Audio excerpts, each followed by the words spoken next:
शिवशक्ति घाट के समीप शिव मंदिर प्रांगण में शुक्रवार को श्रीमद् भागवत कथा ज्ञान यज्ञ का समापन पूरे श्रद्धाभाव के साथ किया गया।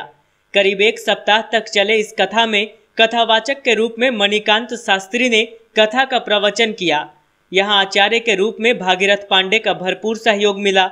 बताया गया कि यहां बैजनाथ पांडे, वृंदावन पांडे, अनूप पांडे आदि ब्राह्मणों के द्वारा नित्य वैदिक मंत्रों द्वारा पूजन कर्म विधिवत रूप से संपन्न किया गया। बताया गया कि इसकी शुरुआत 7 नवंबर को जल यात्रा के साथ हुई थी तथा प्रतिदिन पूजन एवं संध्या प्रवचन का आयोजन किया जा रहा था।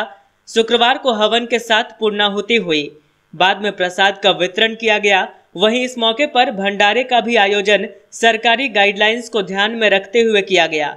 इस कार्यक्रम को सफल बनाने में राजपूत मोहल्ला निवासी राजेंद्र सिंह, अपुर सिंह, जगन्नाथ सिंह, मुन्ना सिंह, टुन्ना सिंह, प्रदीप सिंह, देवेंद्र सिंह, अमरनाथ सिंह, रामकुमार सिंह, अमरेंद्र सिंह, सचिदानंद सिन्हा, अनिल कुमार सिन्हा, उमेश तिवारी, वीर बहादुर सिंह, सुधीर सिंह, सोनू सिंह, दिलीप कुमार सिंह, उषा मिश्रा, राजू तिवारी, महेश कुमार सिन्हा, कृष्णा आदि का भरपूर सहयोग रहा।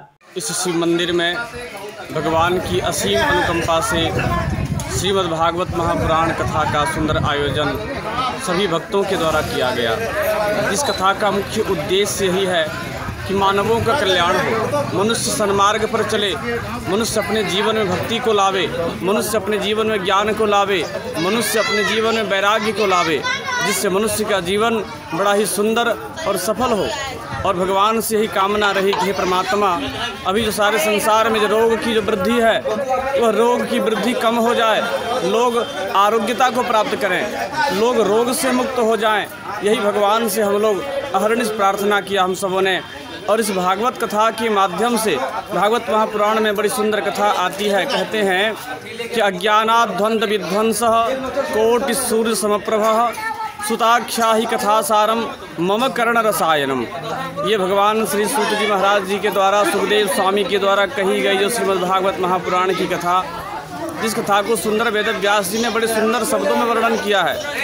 तो इस कथा का जो भी प्राणी आश्रय लेता है, इस कथा का जो जीवन में धारण करता है, या इस कथा के शरण में जो प्राणी जाता है, वह प्राणी समस्त रोग से, समस्त दुख से, समस्त क्लेशों से मुक्ति पा जाता है।